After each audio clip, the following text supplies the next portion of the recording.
So, sir, kumusta man, sir? Okay na, ma'am. Pila nakakuan? Katuig or bulan na mo diri sa inyong kuan?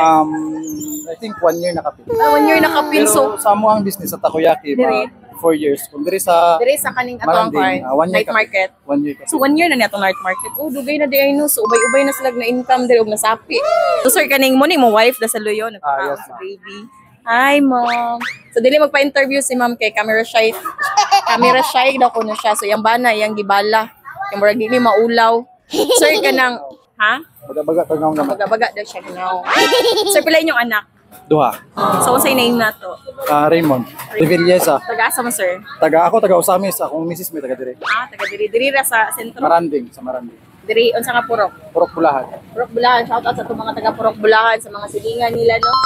O sir, kaning so far sa itong mga street foods, unsay pinakahali na to? Ang best seller. Tanan man. Tanan. So, tanan. Yes.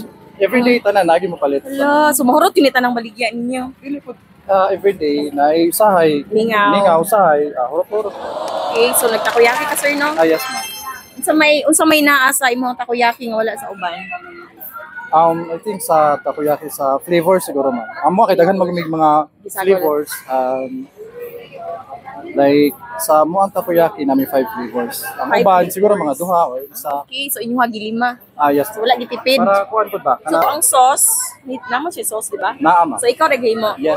So related bang imuhang or hilig ba ka magluto-luto or kasi tigimo sa tong mga sauce o mga Ako actually HRM graduate na. wow. Okay, good thing, no? Nakapay katabang.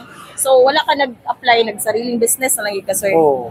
Okay, so swerte kay ni wife. So abag sa si wife. Anak po. Sila bangay lang gud ma'am. Say name sa tong wife, sir? Krisha Aya Rasola. Okay. Nahay pod, ma'am. Say kasulti nimo ni ma'am. Swerte ko, ano lang. Okay, swerte daw siya nimo, ma'am. Okay, swerte daw siya ni ma'am. So sa ato pa swerte sad si sir nimo. Siya, ikaw, swerte sad ka, sir. Yes, yes. Oh, so pinabangay gid no. So unsay kasulti nimo ni ma'am or pila na mo katuig? Ano lang, stay strong lang. Sinabangay permente. Pinabangay gid mo. Ana, so dili gid rason sir ay kana bang hadlang kung kasado or dili ang padag, no? Ay, namin dagang gikasal nga magbulag ra gihapon. So dili pwede sa Irish vlog nga wala tay I love you man good sir. Unsay kaingon nimo ni ma'am? Nasulti naman ni mo ma'am. So tingin mo ba balahi man ang gikan nako. Ikaw man. Oh, I love you, I love you. Kilig ko drama nag I love you si Sir dire. Oh yes, kilig si ma'am. Hapit na niya matulo ng steak sa barbecue. Magbukog sa steak. Okay, thank you so much sir ha. Padayon lang sa inyong part.